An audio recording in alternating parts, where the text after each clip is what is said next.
Hello, welcome to CubsPS Plus, the Northside Numbers Game, a weekly podcast that dives headfirst into the analysis of hot topics driving Chicago Cubs baseball. I'm your host, Mike Waller, a lifelong Cub fan, full-time baseball stat nerd, and about to be a youth baseball coach again. CubsPS Plus is part of the Bleacher Bunch Productions on the Fans First Sports Network, joining great shows like The Sun Ranto Show, Cup of Cubby Blue, and Baseball Rabbit Hole. The Bleacher Bunch feed is available wherever it is you get your podcasts, and CubsPS Plus is always available ad-free to Patreon supporters at patreon.com/CubsPS Plus, where you can support the show and find a variety of benefits for as little as $1 a month. In addition to the podcast feeds, you can also find me on Twitter or X, Instagram, TikTok, Threads, Blue Sky, and YouTube, all at CubsPS Plus, a spin on the baseball metric OPS Plus. Love the pod or hate it, please drop a review wherever it is you get your podcasts. If you've done that, thank you so much. Maybe you can share this episode with a friend. It's August 30th, 2024. The Cubs are 66 and 68, and we're all hoping a Taylor Swift candle keeps them hot in D.C. Are you ready? I'm ready. Here we go. Welcome to episode 87. This would be the Eric Castillo episode of this podcast in honor of one of about 47 catchers the Cubs had to use in 2021 due to injuries. But a lot of this episode is going to be focusing on Kyle Hendricks. And how many more times am I going to be able to have a Kyle Hendricks episode of this podcast? So this is the Kyle Hendricks episode of this podcast. So this season, the Cubs are hot right now. They're finally a couple games over 500. They hadn't been over 500 since late May. I think it was May 28th. And the Cubs are fighting for their life. They've used up probably all the margin for error they have the rest of the season. They had a bad May, a bad June, and that's going to be enough to do you in. I mean, this team, I thought, had the possibility of winning 90 games and competing for the division. I still think that talent's there. I think if you throw this season in the simulator and play it 100 times, they probably make the playoffs 75 or 80. But the world isn't 1,000 simulations. It is one shot. You get one shot, and the Cubs are hanging by a thread. I mean, if we look at the standings, I mean, the Cubs are second place in the division. They're a game ahead of the Cardinals. They're 9.5 games behind the Brewers, who seem to be running away with it. For the wild card, the Cubs are 5th in the wild card. Arizona and San Diego have the first 2 spots locked up. Atlanta is 2 games behind San Diego. Mets are 3 behind Atlanta, and then the Cubs are 2 behind the Mets, 5 behind Atlanta for the last wild card spot. So that's what the Cubs are chasing. The Braves have been hot. Mets been playing okay. Not quite as hot as the Braves, but they've been hot. The Cubs have been hanging right around with St. Louis and San Francisco, but St. Louis and San Francisco have both kind of fallen off a little bit, so the Cubs have a little tiny bit of separation there. And the Cubs just have to keep winning. And the Cubs have a weak schedule. They've played a good chunk of their week schedule already. They just finished winning a series against Toronto, winning a series against Detroit, winning a series against Miami, and now they just swept a series in Pittsburgh in a game that we'll get into a little bit here. It was absolutely wild. I mean, the huge comeback. They were down 10-3. They wound up winning 14-10, 11 straight runs. So the Cubs have a shot. They have to keep winning series. I talk a lot about getting to 86 wins. Given the fact the Cubs don't have any tie breaks and Atlanta's kind of been on this run, they may have to get to 87, 88 because they're tying Atlanta is not good enough. Tying San Francisco isn't good enough. Tying the Mets isn't good enough. The Cubs don't hold the tiebreakers over any of those teams. The only team where they don't lose the head-to-head tiebreakers with Arizona, who one is probably too far out front. But 2, they split that series, so the next tiebreak is to go to divisional record against your own division, and the Cubs have been atrocious in the Central, so Arizona wins that tiebreak too. So the Cubs have no tiebreaks against anybody that they have any chance of being tied with. So to get that 3rd spot, they're going to have to be a game better. And so that means they probably have to go something. They have, 134. They've got 19 or 18 games left. They probably have to go, 28 games left. They probably have to go 19-9. 19 wins would get them to 87. Maybe they have to go 20-8 to get to 88. So they got to stay hot. They do have some tough series coming up. They play the Yankees at home, and that'll be the first series back for Anthony Rizzo since he was traded. So that'll be a big emotional series against a good baseball team. Hopefully the Cubs can find a way to win that series. Certainly have to avoid getting swept in that series. They play the Dodgers in LA. That's never an easy trip. Cubs played them well early in the season. It was a Wrigley. It was cold. It's a different story now, though the Dodgers are not exactly running away with things. They have a million injuries of their own. So the Cubs have to find a way to compete in those two series. And if they're still in this race as we get into the final week, the Cubs' last two series are against Philadelphia and Cincinnati. So they'll have to go play the Phillies, who knows? At that point, maybe they'll have the division locked up. Who knows? But this is a transition time. The Cubs are kind of been that way since right before the deadline. The Cubs just didn't, last year the Cubs got red hot right before the trade deadline and really forced Jed's hand, forced ownership's hand. I think they wanted to buy, but going on that big stretch that they did right before the trade deadline kind of locked that in. And so they added at the deadline, and went on, came up short. This year, the Cubs didn't do that. The Cubs were kind of floundering into the deadline, a little bit hot, but they were in that phase where they would go win a series and then lose a series, or they couldn't quite get over the hump, couldn't get a sweep, and it just wasn't enough. So the Cubs, they were hanging around enough to not sell. We've talked about that. Cubs weren't really built to sell anyway. They didn't have a bunch of parts to sell off. There were guys they could have traded. They could have traded Jamison Tyone, could have traded Hector, Naras, Drew Smyly. But in some of those cases, you would have been trading for low-level minors kids, and Jed took the focus and said clearly that he was focused on 2025 and beyond. But a lot of people kind of misread that. He was not about selling off the season necessarily, but he was about only acquiring pieces that make them better in 2025 and beyond. So they pick up Itzhak Paredes. They make some deals for some relievers, Nate Pearson, and they pick up Jack Neely, who we've now seen. So they made some moves, didn't make any big moves. And the focus kind of transitioned to 2025. Now, the team right now still wants to win. Even when a team is tanking, the Orioles for all those years, the White Sox right now, there may be some level of disinterest in a season that's lost, but the players are still playing for their next contract. They're playing to stick in the majors. They're playing to potentially get a raise in arbitration. Like, there are all kinds of reasons the players want to play well, which means they want to play winning baseball. Now, again, if you're the White Sox and you're 31 and 103, are you playing as hard as the Yankees? Probably not. There's probably a whole lot of disinterest there, especially for a guy like Luis Robert. But this Cub team still has stuff to play for. It's still, despite being, honestly, one of the more boring teams I can remember, one of the more boring, decent teams I can remember in my Cub fandom history, and kind of right up there with 1985 and 2004 as the biggest disappointing seasons in my time as a Cubs fan. Now, for different reasons, the 1985 team looked like they were going to follow up 1984 and maybe win the division again, maybe take a shot at a postseason run. But then in June, in the span of 3 weeks, the entire starting rotation went on the injured list, and the season just wound up being completely lost to injuries.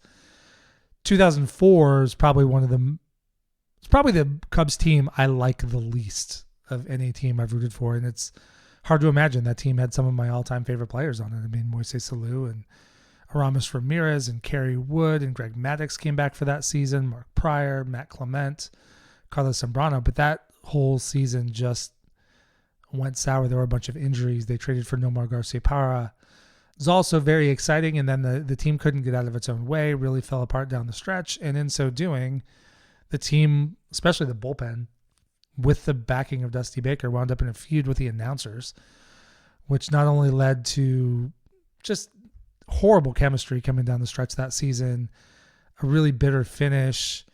It led to the departure of Chip Carey and Steve Stone. That was just an awful season, and that's probably the number one season I like the least of any of my years as a Cubs fan. And this season's kind of going that way. It's probably more boring than not liking it. I mean, this team it's not the most interesting team. I mean, they have a bunch of pros. They have guys, I've heard it referred to as basically a travel ball team, like Ian Happ and Dansby Swanson and Nico Horner and Cody Bellinger, Seiya Suzuki. Those aren't big personalities. There's certainly likable guys in there. They're not guys who get in trouble. They're not guys who spout off to the press. They're not guys who get into fights with other teams. Yeah, but it's not like Christopher Morel was absolutely lovable. I mean, he's out there hugging umpires, giving first baseman really uncomfortable public displays of affection when he gets on base. Like, he's just a guy who outwardly, visibly loved baseball, and it was fun to watch him play. Pete Crow Armstrong gives off some similar vibes. I mean, he's all energy, all go, all the time. He plays center field his way. He will coast seemingly to balls and kind of catch them casually at his shoulder, but he runs the bases. I mean, that inside the park home run he hit last week was incredible. 14.08 seconds to go home to home. I mean, I did the math. It's like 21 miles an hour, just about. It's ridiculous speed. I mean, it's insane. So there's some fun things to watch on this team, but this team at this point is in a transition phase.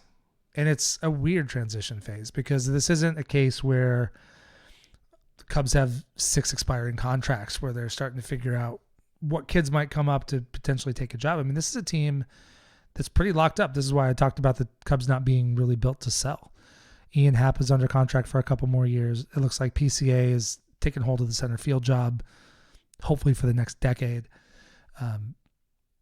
We'll see if Cody Bellinger opts out. Seiya Suzuki has 2 more years on his deal. Nico Horner's locked up for a couple more years. Itzhak Paredes is under team control through 2027. Dansby Swanson has 5 years left on his deal. Steele's cost controlled. Shota has an interesting contract, but if he plays all the years, he's got 3 more years after this one. Jameson Tyon's under contract for 2 more. They have a bunch of young pitchers. So like the starting players and the starting rotation aren't necessarily transitioning out. The transitioning out, and I'm going to spend a lot of time on Kyle Hendricks today, but I'm not going to start with him, is some guys in the bullpen. And we've already started to see some of the transition. So about a week and a half ago, the Cubs designated Hector Naras for assignment. Now, I think the Cubs probably tried to trade him at the trade deadline. The hard thing with him is he had a contract where there was a club option for 2025 at $9 million. But his contract had an escalator. If he made 60 appearances, I think, or if he closed a certain number of ball games, he wasn't going to hit that, but he was on pace to be very close to the 60 appearances. That club option would convert to a player option. So he would have the ability to just say, yes, I'm in for $9 million. And given his performance this year, I don't know, there probably would have been scenarios where the Cubs might have kept him. But no team trading for him at the deadline is going to want that decision point hanging over their head. Like, if they have him and they're competing and they want their best arms to go in games and he's one of their best arms, they're just going to want that to happen. So the Cubs designated him for assignment, which triggered him going on waivers. And then nobody claimed him, so then the Cubs gave him his release. And I'm sure this was probably a win-win. I mean, the Cubs were able to move off Hector, give some other pitchers some leverage innings that Hector would have been eating up. Hector gets a chance to go to a contender. He's signed to go back to Houston. And now because the Cubs are on the hook for the rest of the contract plus next year's buyout anyway, now Houston's free to have him at the league minimum cost. They don't have any concerns about the 60 appearance thing, so he can just go and pitch for them and do whatever it is they want him to do. So they moved on from him. Then the next move was David Bote. Now, David Bote, I will always remember him fondly. He was not a great player for the Cubs. I think his contract extension probably gets a little bit too much criticism from the fans, but it also didn't really work out either. He came up in 2018, had some really big moments. Obviously, he had that really big moment as the Cubs were in the playoff chase, playing the Nationals, who were also in the playoff chase that year. And the Cubs and Nationals would wind up meeting in the division series. Bote came up with the bases loaded, down 3-0 in the bottom of the 9th, pinch hitting, 2 outs, and just gets the pitch he's looking for. He's looking for the low fastball. He's plenty of videos of him talking about it. He was looking for a low fastball that he was trying to elevate to the middle of the field, and he was able to get it, got it up, and he got it out. And that was one of the most electric moments, short of the playoff run in 2016 that culminated in the championship. Outside of that run, that's probably the most exciting moment as a Cubs fan I've ever had. And David Bote, after that season, wound up getting a 3-year or 5-year, $15 million contract extension. And the Cubs thought he'd be a guy with, good bench bat, good positional versatility, be able to kind of be a utility player and come and pinch hit, have a little pop. He really hasn't panned out. He had some injuries. He had a run of injuries for a few seasons, spent the last couple of years in Iowa. He has two options left on his contract, actually. Team options for 2025 and 2026 at $7 million per year. The Cubs designated him for assignment, so he cleared waivers. The Cubs wound up assigning him to the minor leagues. He doesn't have enough major league service time to refuse the assignment. But what this does do is it continues to get him paid out for the rest. The Cubs are going to have to pay him out for the rest of this year anyway, but it lets him continue to be with the club and get paid and all that. And so he'll get his remaining salary for this season. He'll get his $1 million buyout for next year, and then that'll probably be the end of his time with the Cubs. And there are just a lot of I've talked a lot about roster construction and bench bats and things like that. And the roster construction has been odd and it hasn't always worked. And that's been some of the reason why the Cubs have had issues the last season and a half. And, it's time to start calling some of those pieces. And so moving Hector Naras, moving David Bote as a start. The Cubs took a shot to try to save some money with Drew Smyly.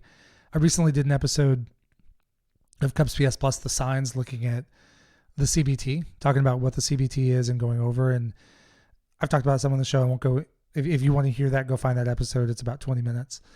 But the Cubs believe they're going to be over the CBT this year, but not by much. And so in my opinion, that's the worst way to go over. I mean, if you're going to go over this year, it's at $237 million. You can spend up to it and incur no penalties. I can say a lot of things about the Cubs maybe should spend more money. Cubs should spend more money. They're one of their top 3 market in baseball. They have their own cable channel. They don't fill the place, but they sell a lot of tickets. They have one of the most expensive game day experiences in baseball. At one point, they were number 1. I think maybe Boston's passed them, but I think they're still top 3 or top 4. So, I mean, the fans contribute a lot, and that money they've got a sports book. They own half of Wrigleyville. I mean, there should be more put into payroll. Excuse me. However, at the same time, if you spend $235 million, that puts you in the top 10 in baseball. And that's absolutely spending enough money to compete, to win. The Cubs are spending significantly more money than everybody else in the division. They're at least $50-60 million ahead of everybody else in the division. Let me actually bring up that number. Go to Spot Track here. That's typically where I go for payroll information. And of course, the page doesn't want to load right now, so we'll see what happens. But the Cubs spend enough money to win. But the Cubs took a shot to see if somebody would claim Drew Smyly off of waivers. And if they did, he would have about I did the math. I think it would be about $1.6 million left this year in salary. And then he's got an option, a mutual option for next year. So the Cubs would, if another team took it, if they had claimed him, the Cubs would have saved the $1.6 million and the potential buyout they would owe him in this offseason. If somebody had claimed him, they would have picked up that money and been on the hook for either the contract to keep him or the $2.5 million buyout. And I was a little surprised that nobody claimed him. I've not seen explicit news that nobody claimed him, but 48 hours passed about 36 hours ago. And even though the Cubs are often slow to announce things, surely the team that claimed him would have made an announcement before now.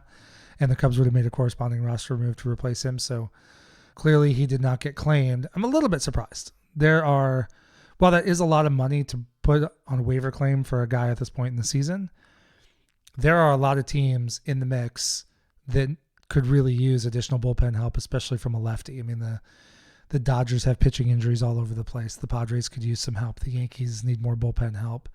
The Mets absolutely could use a lefty in their pen. And those, not only are those teams all in contention, all need help, those teams have all already spent a crap ton of money. The Mets, for the tax threshold, the Mets are at $349 million. The way the CBT goes, it's set at $237 for the first tier.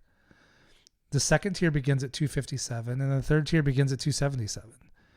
They're like $75 million over the highest tier. So I don't know. They must just not have wanted Drew Smyly, because when you're paying $350 million in player salary, picking up an additional obligation for $4 million, the way Steve Cohen is operated just doesn't move the needle. I mean, the Dodgers are at 339.6, Yankees are at 314.2, Atlanta's at 286, Houston's up there.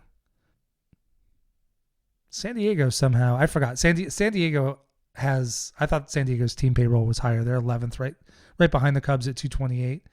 But they would have had the space to get Drew Smyly and stay under the CBT. So I forgot that San Diego's players are all either ridiculously expensive or super cheap. So they don't have much in the middle. But the Cubs are right now projected at 235. There are other things that go into this. There are player incentives that we won't know if those all get hit till the end of the season. There are some additional, as guys come up, when the Cubs make September call-ups, the guys that they bring up to add to the roster are going to get a major league prorated minimum salary for the time that they're up. So as the Cubs have had injuries and had to grab guys, even for the league minimum, you're still, while those players are up in the bigs, they're paying a prorated league minimum. So that starts to stack up, and I think that's ultimately what's going to push the Cubs over. But the Cubs also have Cody Bellinger and his option. If Cody opts out of his contract, which is very much up in the air, they would owe him a $3.4 million signing bonus. Or 3.3, which would it would retroactively change his tax number from AAV this year of $26.67 million. It would take it to basically a 1-year contract worth $30 million. So that's what the Cubs are looking at. So they went over. So the Cubs were trying to transition off Drew Smyly. It makes it look to me like Hector Naras is gone. David Bote is going to be gone after the season. Drew Smyly is on his way out. I guess we'll see. The Cubs could sign him again, and they might, but I doubt they'll pick up his option for, I think it's $10.5 or $11 million. But yeah, so the Cubs are 10th in payroll. But you look at the division, the next closest division foe is St. Louis. St. Louis is up to 215. They signed Sonny Gray and Lance Lynn and some of those guys in the offseason. But after that, it does drop off. Milwaukee's at 157. I mean, the Cubs are spending $80 million more than Milwaukee. The Reds are at $119.8 million. Pittsburgh's at 117. The Cubs are basically spending twice as much as Pittsburgh. So in this division, that's enough to compete and win. Again, they should do more. I think they should do more.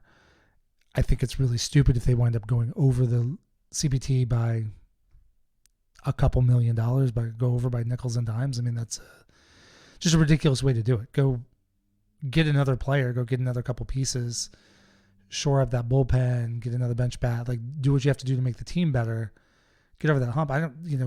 There's a $20 million window before you incur anything additional by going over that second tier at $257 million. So, I don't know. It's just kind of a mess. But I want to talk about Kyle Hendricks because he's going to be the big transition this season. I think the writing's on the wall. I think everything points to Kyle Hendricks not being back with the Cubs next year. I know on the recap podcast with David Kaplan and Gordon Wittenmeyer, they just had an interview with him, and he was talking about wanting to pitch, continue to pitch. And I mean, on the one hand, of course, he's going to say that, but I really think he wants to. The question is, where will he have that chance? I don't think he's going to have that chance in Chicago. I think the contract extension they gave him is up. And let's take a look at that deal while I have Spot Track up in front of me.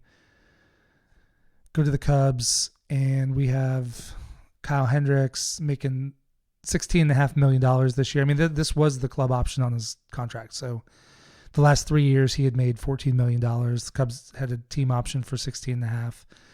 And we'll get into kind of his history with the Cubs, but this year has been really, really rough. He's going to be a free agent after the season. The Cubs have enough young arms coming up. The Cubs have been rumored to have some interest in guys like Corbin Burns. There'll be other guys available in free agency or via trade. As much as I think everybody in the organization loves Kyle Hendricks, it just doesn't make any sense to bring him back. And I'm going to start big picture. This season has been really hard to watch Kyle pitch. I mean, some of you I know are cross listeners, but I also participate with the Sun Ranto show.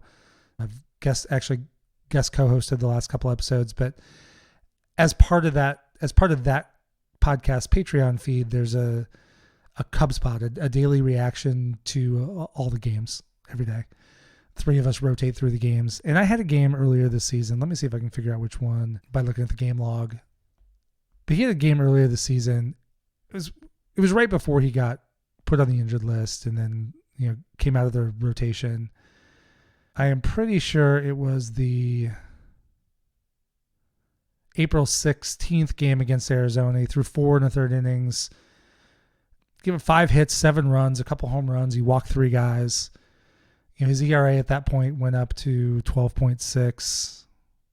Or no, it actually went up to 14.54. It was 12.60 coming in. And that was a game where I really kind of felt like I may have been doing the game reaction to potentially the end of Kyle Hendricks. He didn't look hurt, and his metrics this year have been weird because his fastball velo is up like it was last year, up like it's been for much of his career. His movement is, all the measurable movement stuff you get on StatCast is all largely the same. He's just getting in trouble. Like, he'll cruise for a few innings, and then an inning will just absolutely blow up on him. But he's had some good outings too, so it's been a weird mix. But it's been hard watching, and it's also been really hard. Like, Kyle Hendricks has had a very, very good career for the Cubs. He's not going to be a Hall of Famer. I think there's a very good chance he's going to wind up being a Cubs Hall of Famer someday. But, he was really, really good for a really long time. And it's been hard watching the fan reactions this year. Sometimes it's just a matter of social media being social media and people hiding behind anonymous screen names and whatever. But there's been so much negativity around Kyle Hendricks. DFA him, get him off my team. I was reading through some comments the other day in preparation for the Sun Ranto Show podcast, and found a quote saying, like, he's been so overrated. He's only had 2 good seasons. And, like, it's so easy to forget. The Cubs have not been to the playoffs since 2018. The Cubs have not done a lot of things, and he's had some bad seasons in there. When we look at his career, he came over in the trade for Ryan Dempster, and that wound up being a very good trade. He also came over with Carl Edwards Jr. Hopefully I had that trade right. I'm doing it from memory. Justin Grimm may have also been in that trade, but that might have been a separate deal. Or maybe it was Hendricks and Grimm, and maybe Edwards came over separately. But he came over in 2014, came up, made his major league debut, and pitched really well down the stretch. He was part of that, Kyle Hendricks. They got Jake Arrieta from the Orioles that year. Javi Baez came up. A lot of the kids were coming up and looking really good. Rizzo was kind of hitting his stride. That's when it really started to look good going forward. And, we go to 2015. It was his first full season in the majors. He threw 180 innings. He went out and made 32 starts, 180 innings, an ERA of 3.95. He was learning how to pitch. That was actually the season where he had his highest K per 9. It was 8.35. And then the very next season, 2016, I forget where he came in. I think he got Cy Young votes. I think he came in top 5. Obviously lost out. Jake Arrieta won it in 2015. Arrieta and Lester both got votes in 2016. But Kyle Hendricks led the National League in ERA. I mean, it was brilliant. He made 30 starts, threw 190 innings, 8 strikeouts per 9, 2 walks per 9, 2.13 ERA. He was a 4.2 WAR pitcher, which is tremendous. And then obviously 2016 is that magical year. I mean, he started, arguably should have won both, but he pitched 2 of the biggest games in Cubs history. He beat Clayton Kershaw in Game 6 of the National League Championship Series in Wrigley Field to put the Cubs in their first World Series since 1945. And then, ho-hum, what do you need? Let's just go ahead and start Game 7 of the World Series in Cleveland. And I could make all the arguments in the world. It's been hashed over a million times that he shouldn't have been pulled when he was pulled, but he was pulled when he was pulled, so he didn't complete 5 innings, couldn't get the win. Turned out the lead was blown later anyway, so he wouldn't have been in line for the win. But what Kyle Hendricks has done throughout his career is take the ball, go relatively deep in a game, leave with the team having a chance to win. And you go through his seasons. I mean, he had that 2.13 ERA in 2016. He had a 3.03 in 2017, a 3.44 in 2018, 3.46 in 2019, 2.88 in 2020. He had a great season in 2020. Now, we'll see. We'll never know what would have happened if it had been a real season that actually went 162 games instead of the 60-day shortened thing that we had. But he was very good. He started having some trouble in 2021. I think that's when he was starting to develop some injuries. He was losing his velocity. 2022, he also got off to a horrible start, 4.80 ERA. Made 16 starts, but he was on and off the injured list, and then they just shut him down for the year, and that's when he wound up doing all the driveline work to rehab his shoulder. He came back last year and was good. I mean, there's this seems to be this sense with Cubs fans out there that it was a ridiculous decision to bring Kyle Hendricks back this year. I think there's some revisionist history going on. I mean, he went out, he missed the first month, 5 weeks, something like that last year.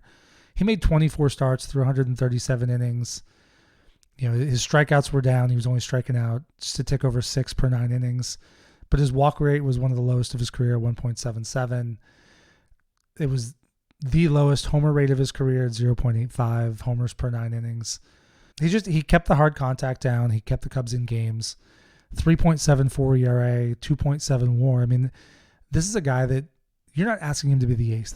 We're not talking about 2016 Kyle Hendricks. We're talking about 33-year-old Kyle Hendricks coming into 34-year-old Kyle Hendricks. Now, this season has not worked. I'm not going to excuse that. I really, like I said, I thought when I did that Cubs game reaction after that loss, that might have been him done in the starting rotation. At that point, they had Jameson Taillon was, I think, just back or coming back. Steele wasn't far away from coming back. They had Jordan Wicks and Ben Brown. Javier Assad was pitching well. Shota Imanaga. So the Cubs had other options, and the Cubs did send Kyle Hendricks to the injured list and to the bullpen. But then as Wicks got hurt and Ben Brown got hurt, he had to come back to the rotation. And for the most part, he's been pretty good. I mean, I want to do the splits tool here. Looking at him since July 1st, 5.56 ERA, which is lower than the season ERA, but he really had a run. Let's go to the game log. He's pretty consistently recently. I mean, he was bad against Pittsburgh the other day. I mean, this should have been a better game. I mean, he gave up the solo home run in the first. In the second inning, he gave up 2 runs to tie it, and he really should have been out of that inning. I mean, I think he should have gotten a K, but after the should have been K, he got a pop-up that absolutely should have been caught by either Itzhak Paredes or Dansby Swanson. If that ball gets caught, they're out of that inning in a 3-3 tie, and Kyle Hendricks probably keeps pitching. I don't know for how long. He didn't have good stuff that day, so I'm certainly not going to excuse it. But, I mean, he had a run of 1, 2, 3, 4, 5, 6, 6 straight starts where he was going 5, 6, 7 innings. His best game was against St. Louis. He went 7 innings, 5 hits, no runs. He was keeping the Cubs in ball games, and that's what you want from a number 5 starter. And the other thing I'll say right now is the Cubs, now they're starting to get some options. I mean, Jordan Wicks got scratched today, so we'll see if he gets called up this weekend. He might be the pitcher call-up for the September roster expansion. Caleb Killian is back pitching in Iowa. Brandon Birdsell is pitching really, really well. I'll talk about him in a few minutes, but there are guys now that can come take that spot. But for the last 6 weeks, the Cubs really didn't have anybody else. I mean, they had Dan Straley at AAA, but Birdsell was still getting his feet wet in Iowa in AAA. Wicks was hurt. Ben Brown was hurt. Brown's now been shut down for the season. There just weren't guys to come and take that spot, so he kept going out there, and he was giving the Cubs chances to win. And he won a few of those games. It's not been pretty. This isn't how I want his career to end. I don't know if Pittsburgh is going to wind up – the game against Pittsburgh might wind up being his last start. Or they might give him one more in Chicago just to give him a send-off. At that point, when I did that game reaction, I was sort of picturing in my head Kerry Wood when he came out struggling and decided just to make one more appearance and hang it up. I was kind of wondering if we were going to see something like that from Hendo. He was able to hit his 10-year service time in early July. I can't remember the exact date. So now he's got a fully vested pension. Like, the Cubs have done him a solid. And I know there are a lot of fans calling for him to be designated for assignment. Cubs could do that. But the Cubs are also, and the Cubs are in this, I said already this podcast, they're in this trying, not trying zone. They're not optimizing the roster to try to push to get wins, but they're still playing to win. And I think there's a fine line. If the Cubs were 30 games out, if the Cubs had 5 guys now like banging over the last month for starting to start, like if they were keeping Wicks in AAA and Caleb Killian was really getting it done in AAA and all this stuff, while Hendricks is atrocious, he wasn't atrocious over the last 6 weeks, but had he been, it'd be a very different discussion. If the Cubs were a game behind Milwaukee fighting tooth and nail, like probably wouldn't want Kyle Hendricks making these starts. And the Cubs are trying to ride that line where he's given them a lot. He's given us fans a lot. I just want to see him go out in a way that is respectful from the organization. It's respectful from the fans. His teammates love him. You hear nothing but positive comments. I think he's a very good asset to have around all those young pitchers in there to talk about pitching and all the things. I just want the Cubs to find a graceful exit with Kyle Hendricks. I think this season will be the exit. Like I said, he may have made his last start. He may have one more. If you're one of those who has found yourself hating Kyle Hendricks, just remember all the big games he's pitched, all the big moments he's given us as fans. As a guy who honestly, I mean, he had elite command for the prime of his career. He had an elite changeup. But on the whole, he had the kind of stuff you look at and think, how is that guy a major league starting pitcher? Certainly not. How is this guy leading the league in ERA? So this is the keep respect on Kyle's name as he finishes out his Cubs career.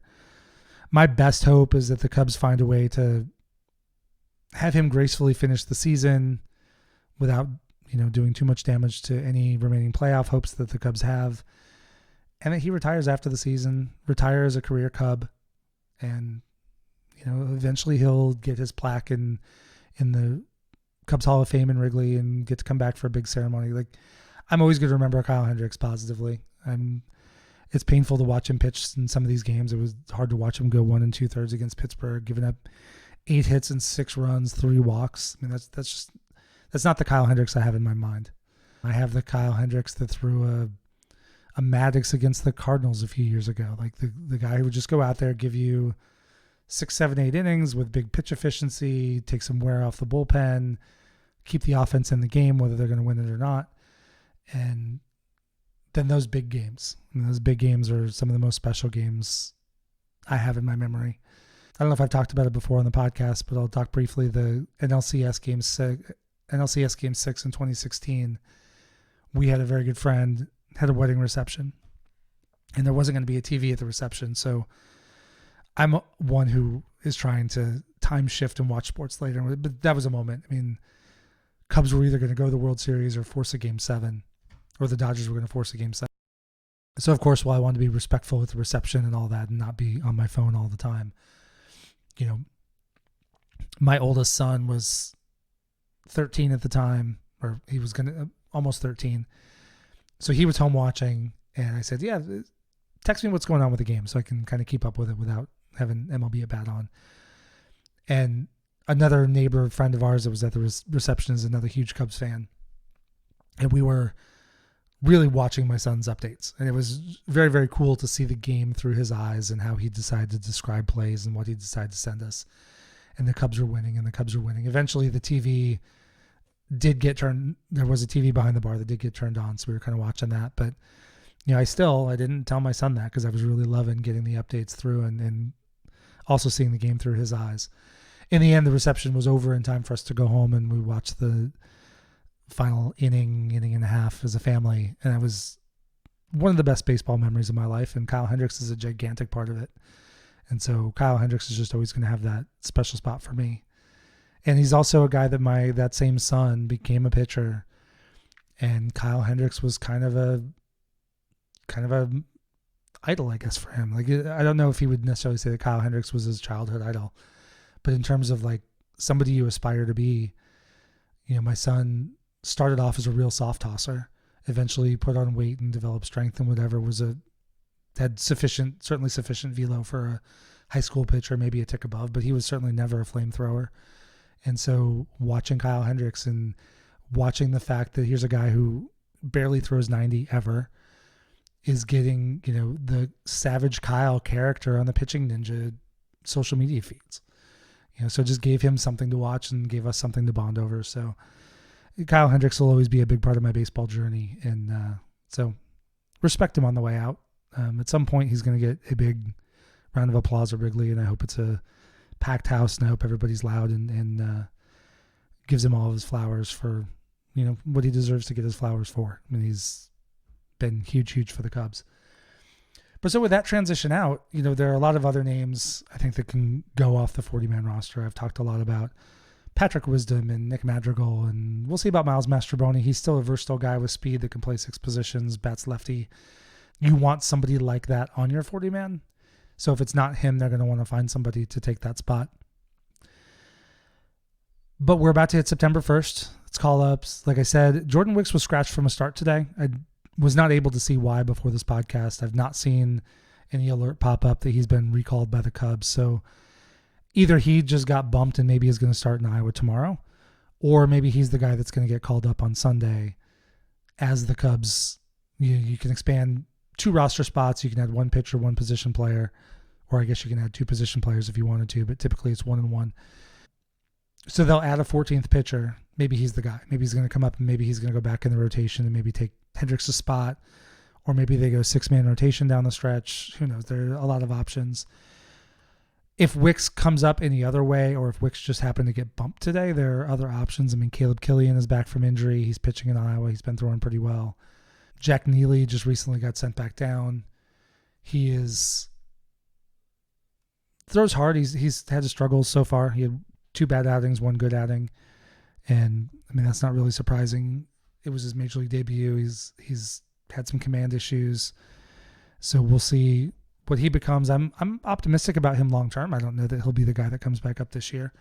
He'll probably continue, like if they have an injury in the bullpen, maybe he'll come back up. Ethan Roberts is one that could come back up. I just want to look, though, at Brandon Birdsell is interesting. Let's look at him and Caleb Killian. So Caleb Killian is part of the trade they got for Chris Bryant. It was Caleb Killian and Alexander Canario.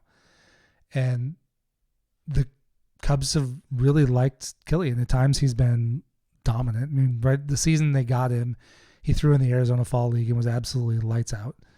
He's really struggled at the major leagues. Last year he had some struggles with command at AAA. But he looked really, really good in spring training this year before he got hurt. Then he missed 3 months. And so he's a guy that can still go 2 different directions. He could still be a starting pitcher. I think that's where the Cubs target him. I think they would still like to see him as a starting pitcher. He can pump 99. He's pretty effortless doing it. But he's, especially with that velo, he's definitely a guy that can go in the bullpen too. So Cubs have choices with him in the future. And let's look at his numbers since he has been up. He's 1-0 with a 3.09 ERA. He's thrown 32 innings, 28 hits, 9 walks to 24 strikeouts, 1.16 whip. So he's pitching the way they want him to pitch. But let's look at Brandon Birdsell. So Birdsell is a guy who he's not in the top 100 list. He's probably a top. I'd have to go look and see where Greg Huss, Greg Zumack, and those guys have him rated. But he's a top 15 Cubs prospect. I think he's probably top 10 at this point. But he's been in Iowa. He's made 8 starts. I think we'll look at his game log in a second, but he 43 innings on the season, 50 hits, 11 walks to 48 strikeouts, a 3.56 ERA. But it's really what he's been doing lately that is really popping out. So let me bring that up. There's the game log. So August 28th, he threw 6 shutout innings with 4 strikeouts, 1 walk and 4 hits, 1 walk, 6 strikeouts. The outing before that was 6 inning, again, 6 scoreless, 4 hits, no walks, 9 strikeouts. And before that, he had a bit of a rough one, 5 2/3, 6 hits, 3 runs. 2 walks, 6 strikeouts, but he's been stacking it up. The outing before that, he was 6 innings, 5 hits, 1 earned run, 1 walk to 9 Ks. Like, he's really looking good. So there might be a scenario where they add him to the 40-man. Now, he's unlike Wicks or any of the other guys I've already named for potential call-ups on the pitching side. He would have to be added to the 40-man roster. So that would require a corresponding move. I don't know. Had Drew Smyly been claimed, I don't know if maybe they would have added him at that point. Of all the pitchers, Jack Neely was the one pitcher that most notably had to be added to the 40-man before December ahead of the Rule 5 draft because he would have been Rule 5 eligible. As a guy with his height and extension that can throw 98 miles an hour with that nasty slider he has, he is definitely would have been a guy primed to get claimed. So I don't know if they'll make a move and promote Birdsell to the 40-man roster. They don't have to this offseason, but they might just want to give him a shot. And some of this, again, with the trying, not trying for the playoff race, what are the Cubs going to do? Like, if the Cubs continue to hang and they creep closer and they creep closer and they creep closer, it's probably less likely that Brandon Birdsell comes up and gets a look. If the Cubs, I don't know, they've got the 6 games in a row against Dodgers and the Yankees.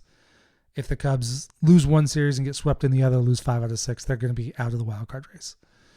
So at that point, maybe the Cubs then do some things differently. Maybe they go to a 6-man rotation. Maybe there's another pitcher pitching through something they shut down. Maybe at that point, maybe they make a move and bring Birdsell up and get him on the 40-man, let him make a couple starts in the big leagues.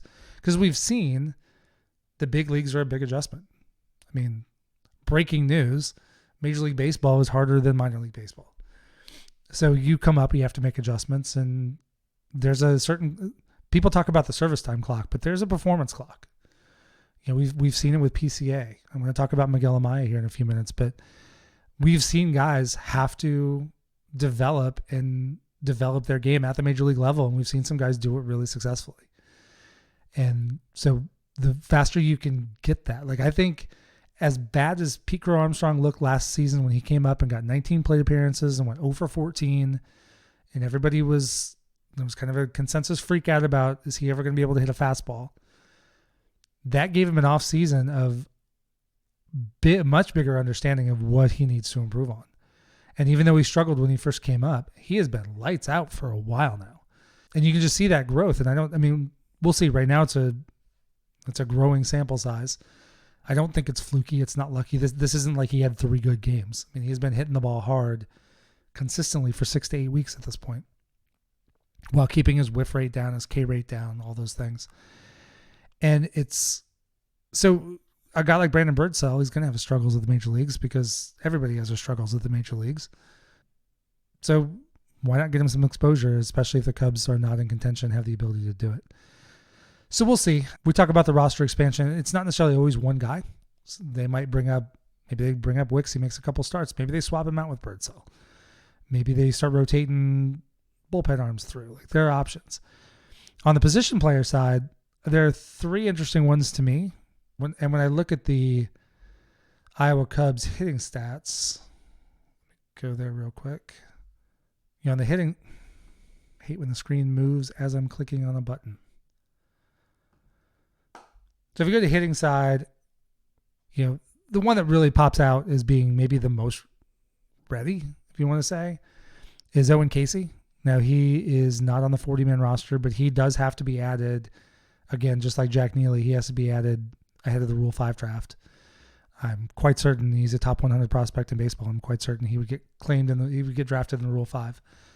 He's hitting 273 with a 370 OPS and a 465 slug for an 835 OPS. He's got 15 homers, 25 doubles, 3 triples. Strikes out a bit. He's got 129 strikeouts and 396 at-bats. He'll take some walks. He's improved in that space. That's not his strength at this point. Something he's been working on. The other one that is getting a lot of attention right now is Moises Ballesteros. He's a really, really strong hit tool. Right now, he's played in 50 games at Iowa. He's got 8 home runs, 9 doubles. He's slashing 263, 324, 437 for a 761 OPS. There was a stretch where he was absolutely hitting the cover off the ball. It's cooled off a little bit, but he's got a very interesting bat, and he's a catcher. and he is learning the catching position. The thing that really pops out with him, he's 20 years old. He is so young to be having this kind of success in AAA. So I'm curious whether he's a guy that they would potentially add to the 40-man and bring up for some looks. And then Matt Shaw, who got drafted last year, he's made it up to AAA now. He's played in 18 games. He's hitting 254, he's slashing 254, 389, 441 for an 830 OPS. He's got 3 homers, 2 doubles. Again, it's just 18 games. But he was absolutely destroying. He got off to a slow start in AA this year, but after May, he was absolutely destroying AA pitching and was basically one of the top 2 offensive players in that league. Kevin Alcantara is actually on the 40-man, so he's another guy who could get a look. He's not having quite the season that would necessitate kind of forcing it to happen. He's slashing 242, 342, 364 for a 706. He's got 2 homers, 2 doubles. He's been up for 19 games. He came up about the same time Matt Shaw did. He was having a really good season in AAA too. James Triantos is also up in Iowa. He's slashing 311, 358, 392 for 750 OPS. No homers, but he's got 4 doubles and a triple. All 3 of those guys are obviously highly thought of Cubs prospects that we're going to see at some point. So if I had to guess, I would guess that the position player is going to be, I would hope it's going to be Owen Casey. They have to add him to the 40 anyway. Probably the most boring, especially if the Cubs don't really stay in this race, would be to call, as much as I like it, you guys all know I love me some Miles Mastrobuoni. He would be the most boring option to just come up and be the one more man to stick on the bench and never play. So I hope the Cubs do this. And catcher is particularly interesting with Moises Ballesteros because not only is he an up-and-coming bat, it would work out best for the Cubs if he can play at least a passable catcher. So Miguel Amaya is a guy that mid-season this year, he was atrocious. I mean, I think in May he had a WRC plus of like 32. Sarah Sanchez and I were talking about this on Sun Ranto show the other night. He was basically unrosterable for 2 months. But he made a swing change in July 7th. They talk about it all the time on Marquee. They took his leg kick out. He just stays planted with a wide base, and he has just been slugging the crap out of the ball. His K rates come down to literally Nico Horner levels. And his OPS is up higher than Nico and Dansby at this point. Like, on the one hand, it's been, since July 7th, it's been a month and a half, pushing 2 months. And it's a small enough sample size. We don't know yet whether this change is real. The one thing I'll hang my hat on is he's not just some nobody who the Cubs were kind of relying on and got hot. Like, he's a guy that was legitimate consensus top 100 prospect in baseball from 2019 to 2021. I mean, he was one of the Cubs' top prospects at one point. I think he was the number 2 prospect in their system. So he was coming up and with real promise, real skills. He was an offense first catcher who had some skills behind the plate. That was always going to be the part that had to develop. But then he had a leg injury at the end of 2019. He missed all of 2020 because there was no minors because of COVID. He started the season in 2021 relatively early in that season. He hurt his elbow and had to get Tommy John surgery. So that took him out into the 2022 season. And he even had a setback coming back from there. I'm pretty sure he didn't activate until August. So he was able to play about a month where he really mostly DH'd. He caught a little bit, played a little bit of first base, but mostly he DH'd.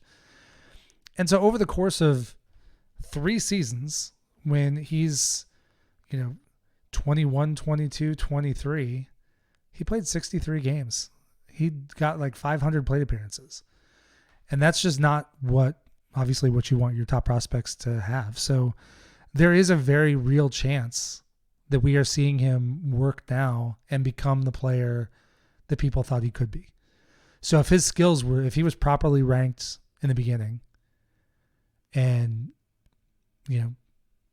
that underlying talent really was there, then there's no reason why he can't get there now. I mean, he's been healthy. He's been playing.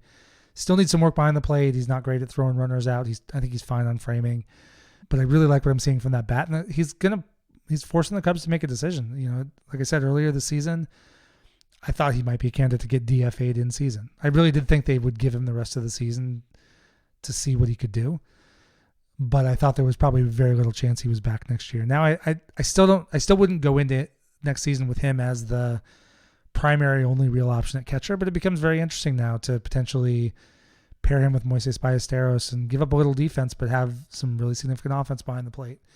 Or probably more realistically, to go out and get a solid, relatively cheap veteran backup catcher that you bring in as the backup, but could start in a pinch. So we'll see what the Cubs do in the offseason, but it's been really good to see that out of Miguel Amaya. Mostly, I hope the Cubs just stay hot. Cubs just need to keep winning series. If they can get through this series with the Nationals, ideally they sweep, but the Nationals are a young, interesting team. So when you face a team late in the season, a bad team that was sold at the trade deadline, they go one of two ways. Some teams just pack it in, like the Marlins are nothing special. They traded all their best players away, did not have a ton of major league ready prospects ready to go to come up, kind of mail it in. The White Sox are beyond atrocious. They were atrocious when they hit the deadline. They're worse now. But the Nationals are getting very interesting. I mean, James Wood, C.J. Abrams, Dylan Cruz, got DJ Hers that the Cubs traded to them last season. Like, they've got some young, hungry players with some real talent. And it'll be interesting to see what they do. Now there's a big gap. They've got a handful of those young guys, and then the rest of the team isn't very good for a reason, because there's a reason why they sold at the deadline. There's a reason why they're 61-73, 12 games out of the wild card. This should be a series the Cubs should win, but I don't think it's going to be any kind of gimme. So the Cubs are going to have to go continue to play good baseball. Hopefully they can at least get 2 out of 3 and then see what they can do, after that against the Yankees coming to town with Rizzo, and then they go to LA. So the Nationals and then those 6 games are going to tell us an awful lot about what the Cubs are going to be facing the rest of the season. So keep trying while you're not trying, I guess. College football's kicking off this weekend. I've got the Iowa Hawkeye Cubs hat on today in honor of their first game tomorrow. But hopefully the Cubs can continue to win, keep some pressure on Atlanta. Atlanta's not going to stay hot forever, I don't think. So hopefully the Cubs continue to push and apply pressure, and the margin for error is gone, but let's ride this wave as long as we can. Thank you for joining me today. If you like this episode, please drop a rating and review wherever it is you get your podcasts, and share an episode with a friend. Just a few seconds from you gives me great feedback and helps other Cub fans find the show. Remember, it can be found under the Bleacher Bunch umbrella, anywhere you get your podcasts. You can find me on Twitter, Instagram, TikTok, Threads, Blue Sky, and YouTube, all at CubsPS+. And check out the Patreon page at patreon.com/CubsPS+ to help support the show. As always, the theme music for this podcast is Prospect Park West by Jerry McCoy. This is Mike Waller, host of the Cubs PS Plus podcast. Every day with Cubs baseball or talking about Cubs baseball is a great day. Go Cubs!